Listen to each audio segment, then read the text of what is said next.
हकीकत खराफात में खो गई, ये उम्मत रिवायात में खो गई। सजाली वकार अगर इस्लामी तालीमात को परखा जाए तो हम देखते हैं कि हमारे प्यारे हजूर अकरम सल्लल्लाहु अलैहि वसल्लम ने अपनी बेटी हज़रत फ़ातिमा ज़हरा को उनके निकाह के मौके पर बहुत मामूली सामान बतौर जहेज़ दिया। इस सिलसिले में यह बात भी काबिल गौर है कि हज़रत अली हज़रत फ़ातिमा के साथ रिश्ता अज़वाज में मुंसलिक होने से कबल हजूर के साथ ही रहते थे और उनका अपना कोई घर न था। शादी के बाद जब उन्होंने अपना घर बनाया तो उसमें घरेलू सामान की ज़रूरत फितरी अमर था।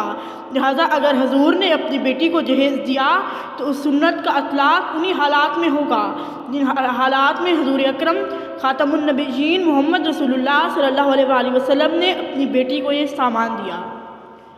हमारे यहाँ आजकल ये रस्म बद इस कदर फैल चुकी है। एक गरीब शख्स जो अपना और अपने अहले ख़ानदान का पेट बमुश्किल पालता है, बेटी पैदा होते ही ये उस फिक्र उसके दामन गिर हो जाती है कि ख्वाह जहेज़ के लिए कर्ज़ क्यों ना लेना पड़े मगर बच्ची की शादी के मौके पर तो साख कायम रहे और बरादरी में नाक रह जाए। खुद ख्वाह फाकों का सामना करना पड़े मगर बच्ची का जहेज़ तो शानदार होना चाहिए। ए हवा तू मेरे दामन को उड़ाना इस तरह, पेट पर बांधे हुए पत्थर न कोई देख ले।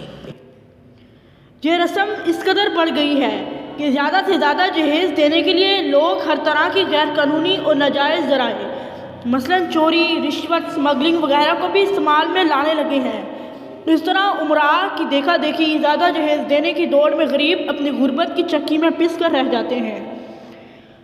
हम लोग लिए फिरते हैं अब तक भी दिलों में फरसुदा रसूमात व ख़यालात की तस्वीर। ये रस्म बद हमारे पूरे माशरे में फैल चुकी है और अब सूरत हाल ये है कि बहुत से गरीब घरानों की शरीफ ज़ादियाँ शादी की उम्र को पहुँचने के बावजूद तमाम उम्र घर में घुल घुल कर गुजारने पर मजबूर हैं क्योंकि उनके वालिदैन लड़के वालों के हिस्बे मंशा जहेज़ देने की सलाहियत नहीं रखते।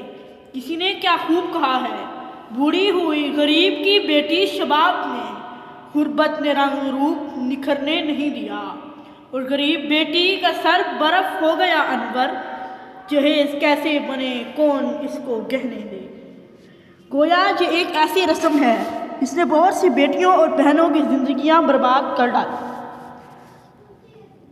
आजकल हुकूमत ने जहेज़ की लानत को ख़त्म करने के लिए कानून बना दिया है मगर कानून का फ़ायदा तभी होता है जब उन पर अमल हो और उन पर अमल भी तब होता है जब इंसान सच्चे दिल से उसको कबूल कर ले। लिहाजा ज़रूरी है कि पहले अफराद की सोच तब्दील की जाए ताकि वो ये मान लें कि जहेज़ वाक़तन एक माशरती रोग है। हमारे प्यारे नबी सल्लल्लाहु अलैहि वसल्लम ने अपनी बेटी को बहुत सा जहेज़ इसलिए नहीं दिया कि उनकी उम्मत गरीब से गरीब फ़र्द भी मामूली जहेज़ देने के बावजूद अपने आप को इज़्ज़तदार समझे। हमें चाहिए कि इस्लाम के सुनहरी असूलों पर अमल करें और इस बुराई से छुटकारा हासिल करने की पूरी कोशिश करें। बनाफी ज़माना है लानत जहेज़, गरीबों को है वजह ज़हमत जहेज़, करो सादगी इख्तियार अहले ज़र, न दो तुम खिलाफ़े शरीयत जहेज़। फ़ज़ों हद से हरगिज़ तलब मत करो कि हो मोजबे खैर व बरकत जहेज़। अगर नौजवान लड़के भी इस मसले की नौयत को समझें तो उन्हें चाहिए कि वो जहेज़ देने से इनकार कर दें, वह लड़की वाले कितना ही ज़ोर क्यों ना दें। अगर सब लोग मिलकर कोशिश करें तो जल्द या बदेर इस रस्म के बद का खात्मा हो जाएगा। बढ़ो आगे बुराई को मिटाने को, सदाए आम दो इस काम की सारे ज़माने को।